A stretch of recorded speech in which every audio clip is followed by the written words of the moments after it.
Hello, good evening. I'm Dr. Janice Morrow with American Mood Swings, and tonight we have Dr. Faried Banimahd from the American Addiction Institute of Mind Medicine here in Irvine, California. So he is an addiction specialist and he has a background in ER medicine, and we're very grateful that he's here tonight.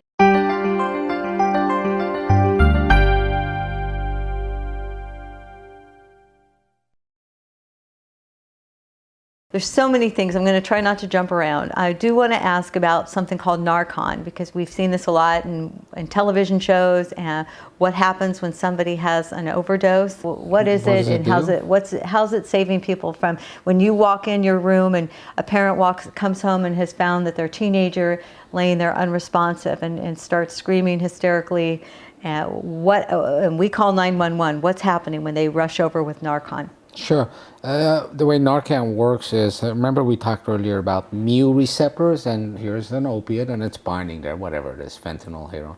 And so if you have enough of these that are bound, and if you recall, we talked about the respiratory drive centers, right? So you get enough of these that are bound, your respiratory drive is gone. The person stopped breathing.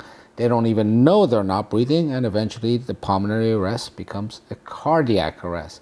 When you throw Narcan in, what it does is, imagine we're in water and here's the opiate and it's in the opiate receptor, and so many of them are there that the respiratory drive centers are saturated with them.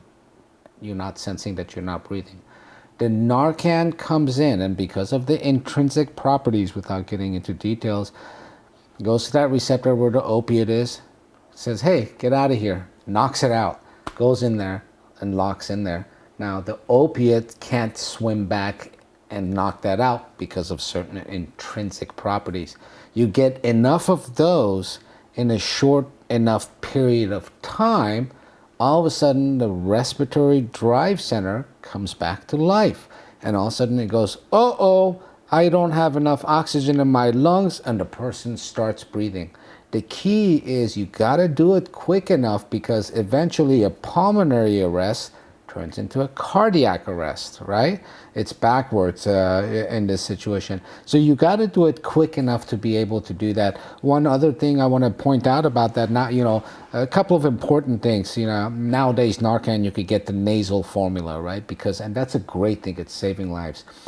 Everybody should have access to it and be trained in Narcan, right? It's very simple training. This is not the same Narcan that I use in the ER or I used to use. It's very easy to use. You just put it in the nose and you could use it. There's some barriers depending on the state you're in. I don't know which state is what, because it still has to be written out as a prescription, but I can tell you it's relatively easy to get in most places, and everyone should be able to get it.